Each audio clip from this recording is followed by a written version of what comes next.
Yahoo!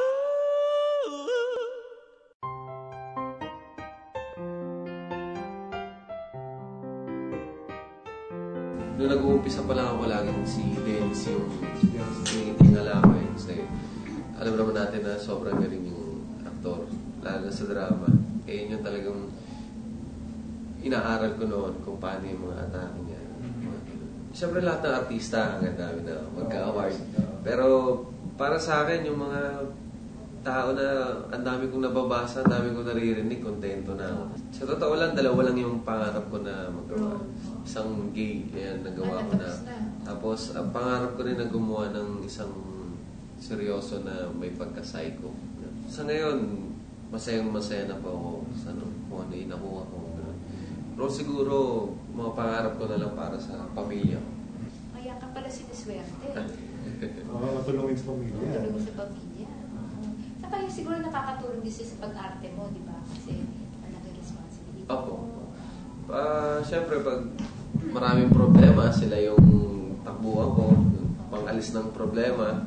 Siyempre, sila yung mga nagpapatayo sa akin, nagpumipilit sa akin para gawin yung lahat para sa trabaho, siyempre, yung mga responsibilidad ko para sa kanila. Simple lang, sobrang mahihain, sobrang tahimik.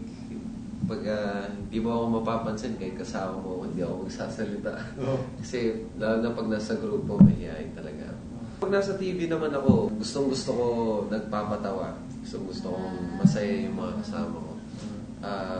Kasi bata pa lang ako, yung nanay ko, pag kami-kami lang, wala yung tatay ko, lagi ko siyang pinapataway, sinasayaw ko siya ng marimar, salim na, yung mga gano'n. Tapos nagagano'n ako ng damit, kunwari pra, tapos sasayaw. Pag dadating na yung tatay ko, tatakbo ako sa kwarto, ayun, sige na ito. Baka batukan na kami. Sa bahay, pag kami-kaming pamilya, siyempre, wala kaming ginawa, kundi maglokohan, tawanan. Marami kasi kayo. Opo. Saka yung mga yung nakasama kong lumaki, talagang magagaling sila magpatawa eh. Talagang siguro natuto na lang din ako sa kanila. Siyempre, una-una, lubos ako nagpapasalamat sa kanila dahil binuhay nila uli yung cinema, Pilipinong movies. At siyempre, dahil sa kanila, mas nakilala ko, mas napapansin ako ngayon, mas nabibigyan ako marami pang oportunidad.